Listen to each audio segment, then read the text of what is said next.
Allah Subhanahu wa ta'ala. Sebelum Allah menciptakan alam semesta, Allah ciptakan pena, lalu Allah berfirman, "Uktub ya qalam." Tulislah wahai pena. Innallaha katabal maqadir. Dalam Sahih Muslim dinyatakan Allah menciptakan takdir, menciptakan pena untuk menulis takdir. 50,000 sanah, 40.000 tahun qabla an yakhluqas samawati wal ard, sebelum Allah menciptakan langit dan bumi. Oleh sebab itu, jika hari ini kita ditempatkan Allah di tempat paling baik, masjid, bersama orang-orang baik, orang beriman, pada ibadah yang terbaik, salat Jumat, munajat terbaik, satu titik doa mustajab di hari Jumat, ini adalah nikmat besar yang diucapkan syukur. Alhamdulillah wa syukrulillah wa la haula wa la quwata illa billah. Laki-laki yang bebas dari hamba sahaya, baligh berakal, wajib telinganya mendengar wasiat khatib menyampaikan, usikum wa nafsi bi taqwallah. Takutlah kepada Allah Subhanahu wa ta'ala. Seorang suami, kepala rumah tangga, dia takut kepada Allah. Seorang pemimpin takut kepada Allah. Kullukum ra'in, setiap kamu adalah pemimpin.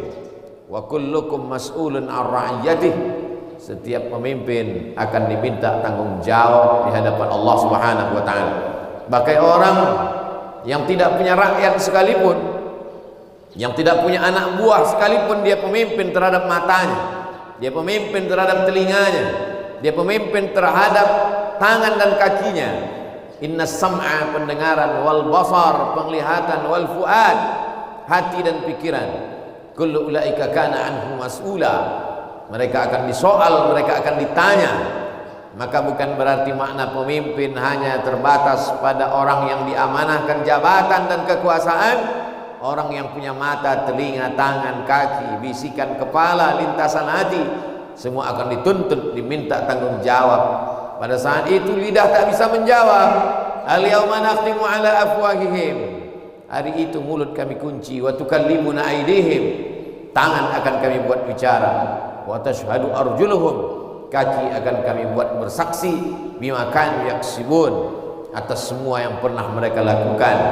Ketika ruh bersemayam di dalam jasad, ketika nyawa masih bertahan di dalam badan, semua diminta tanggung jawab di hadapan Allah Subhanahu wa ta'ala. Di antara yang akan dituntut adalah, pernahkah melaksanakan amar ma'ruf nahi mungkar?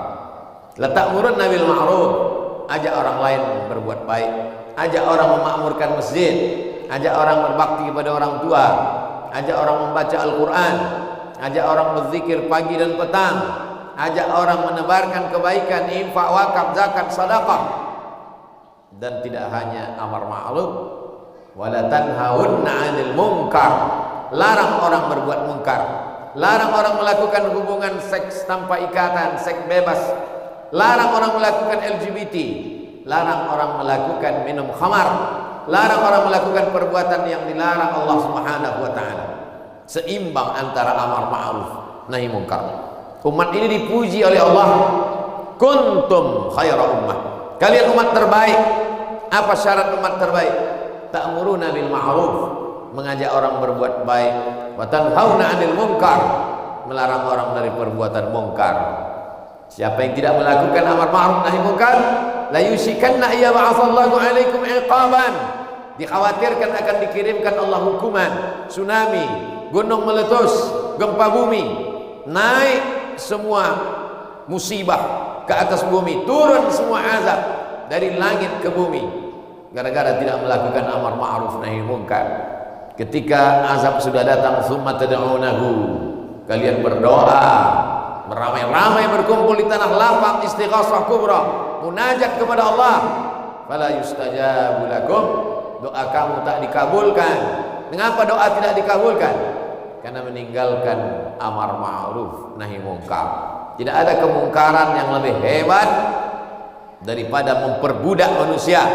Tidak ada kemungkaran yang lebih dahsyat membiarkan orang kafir berkuasa. Oleh sebab itu, 75 tahun yang lalu, nenek moyang bangsa Indonesia melawan penjajahan. Mereka bukan mengambil rempah, Karena kalau hanya untuk mengambil kulit manis, bawang, tidak perlu mereka menyeberang dari dataran Eropa ke Asia dengan kapal, dengan kesulitan yang begitu hebat.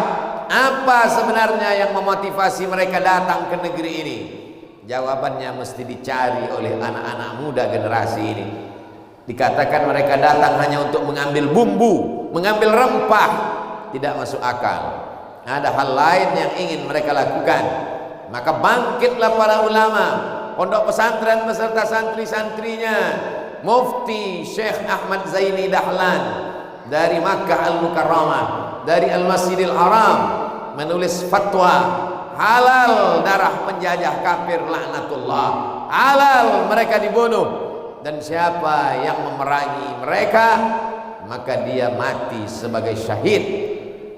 Bergejolak perlawanan di Nusantara dari Sabang sampai Papua, maka mereka yang terbunuh mereka bangga, mereka mati sebagai syahid yang dijanjikan Allah Ta'ala tidak merasakan sakratul maut, tidak merasakan azab kubur, tidak merasakan hisab, masuk langsung ke dalam surga.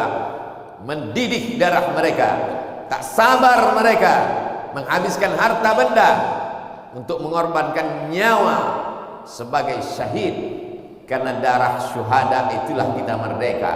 Oleh sebab itu dikatakan dalam preambul pembukaan Undang-Undang Dasar 1945, atas berkat rahmat Allah dan keinginan luhur bangsa Indonesia, maka dengan ini bangsa Indonesia menyatakan kemerdekaannya. Kita merdeka bukan karena bambu runcing, kita merdeka bukan karena tank dan senapan, kita merdeka atas rahmat Allah yang dijemput dengan darah syuhada, rahmat Allah yang dijemput dengan pengorbanan. Maka dipilihlah hari paling mulia, hari Jumat, bulan paling mulia, bulan Ramadan, tanggal yang sesuai dengan jumlah rakaat salat orang muslim beriman kepada Allah, 17 Agustus 1945. Bukan tanggal biasa, bukan hari biasa.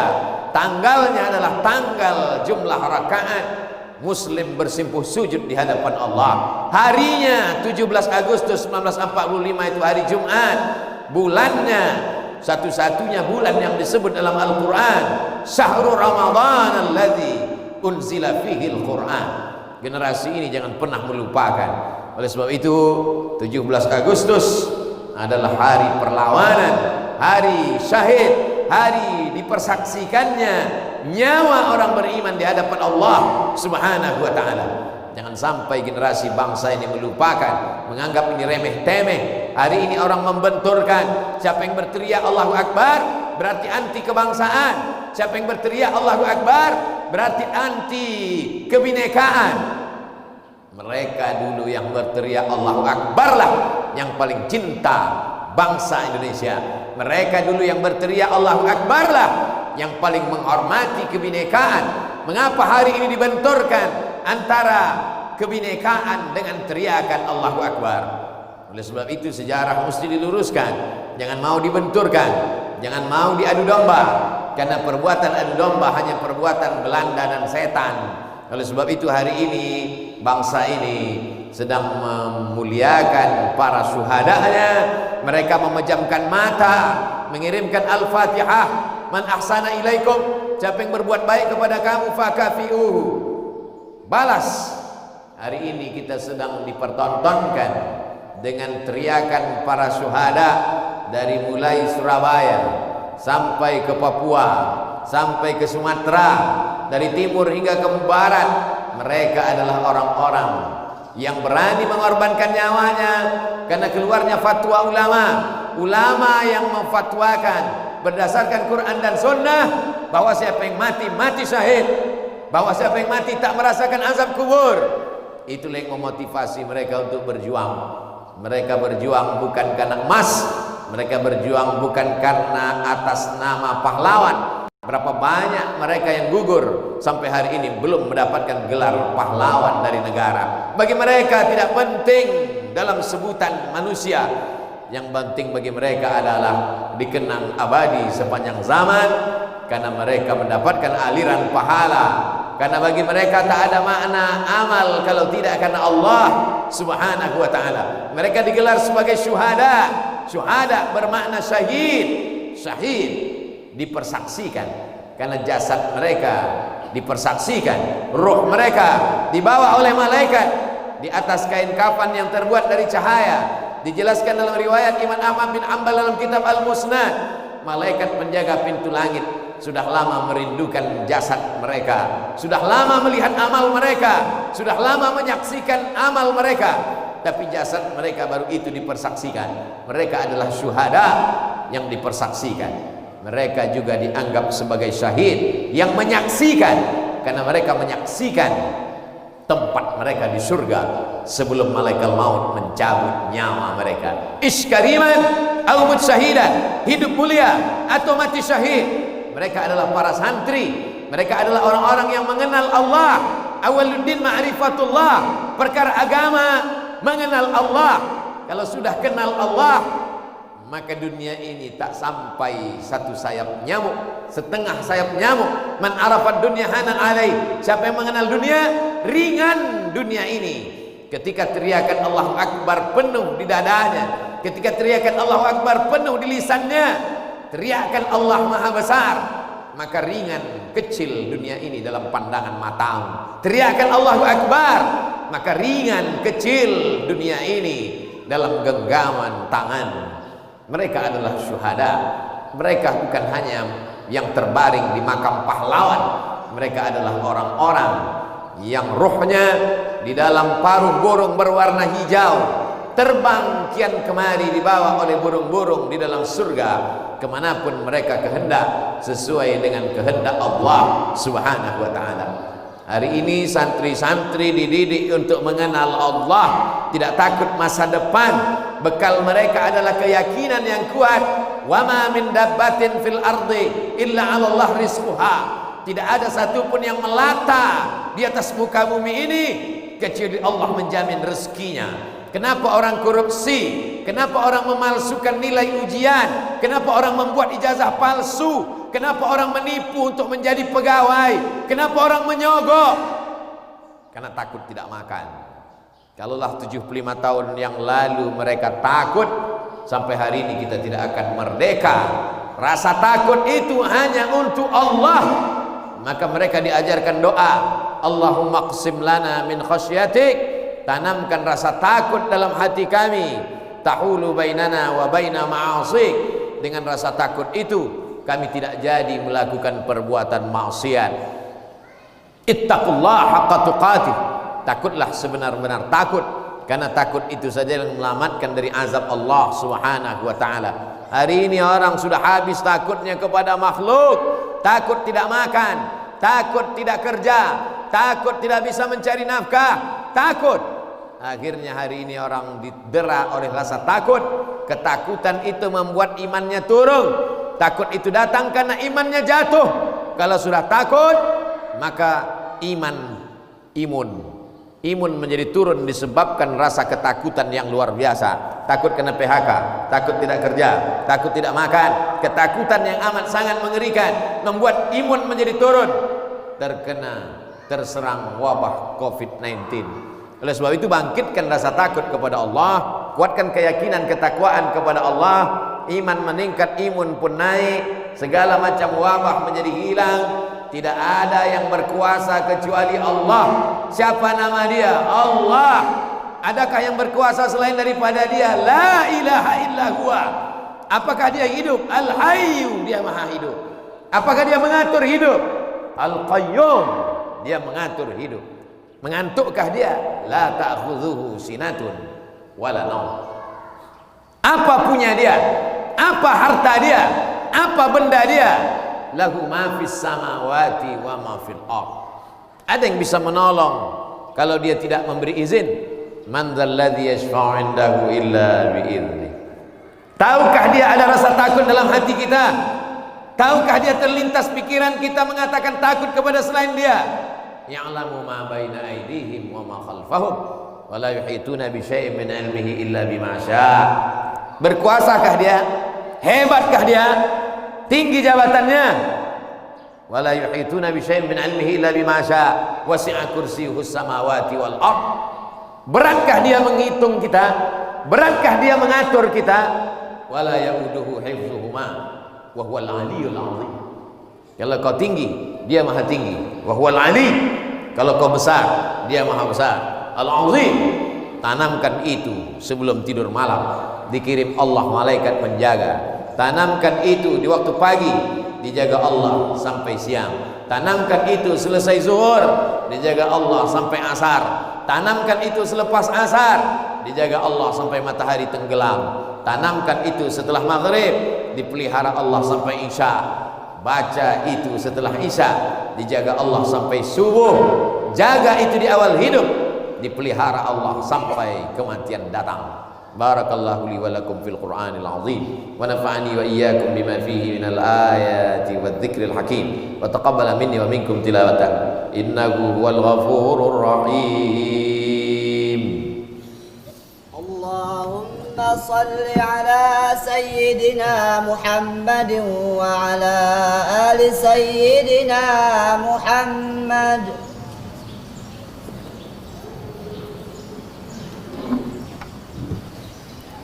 Alhamdulillahi rabbil alamin wa bihi nasta'inu ala umuri dunya waddin wassalatu wassalamu ala al-qa'iril ghurril muhajjalin sayyidina wa maulana Muhammadin wa ala alihi wa sahbihi wa man da'a bi da'watihi wastanna bi sunnatihi ila yaumiddin. Asyhadu an la ilaha illallah wahdahu la syarika lah wa asyhadu anna sayyidana Muhammadan 'abduhu wa rasuluh addal amanah wa ballagha ar-risalah wa nasaha lil ummah wa tarakana 'alal mahajjatil bayda lailuha kanahariha la yazighu anha illa halik. Qala Allah ta'ala fil Qur'anil 'azim wa huwa asdaqul qailin. A'udzu billahi minasy syaithanir rajim. Bismillahirrahmanir rahim. Wal 'ashr innal insana lafi khusr illa alladhina amanu wa 'amilus shalihat wa tawasaw bil haqqi wa tawasaw bis sabr. وقال تعالى في آية أخرى إن الله وملائكته يصلون على النبي يا أيها الذين آمنوا صلوا عليه وسلموا تسليما. اللهم صل على سيدنا محمد وعلى آل سيدنا محمد كما صليت على إبراهيم وعلى آل إبراهيم إنك حميد مجيد. اللهم بارك على سيدنا محمد وعلى آل سيدنا محمد كما باركت على إبراهيم وعلى آل إبراهيم إنك حميد مجيد. اللهم اغفر للمسلمين والمسلمات والمؤمنين والمؤمنات الأحياء منهم والأموات برحمتك يا أرحم الراحمين. اللهم أعز الإسلام والمسلمين واخذل الكفرة والمشركين ودمر أعداءك أعداء الدين. اللهم انصر إخواننا المجاهدين المستضعفين في فلسطين وفي رهينيا من مشارق الأرض إلى مغاربها. اللهم شتت أعداءنا، اللهم دمر أعداءنا أعداء الدين. اللهم شتت شملهم وفرق جمعهم واجعل كيدهم في نحورهم. عباد الله أوصيكم ونفسي بتقوى الله وطاعته فقد فاز المتقون. إن الله يأمر بالعدل والإحسان وإيتاء ذي القربى وينهى عن الفحشاء والمنكر والبغي يعظكم لعلكم تذكرون. فاذكروا الله العظيم يذكركم واسألوه من فضله يعطكم ولذكر الله أكبر والله يعلم ما تصنعون. أقم الصلاة.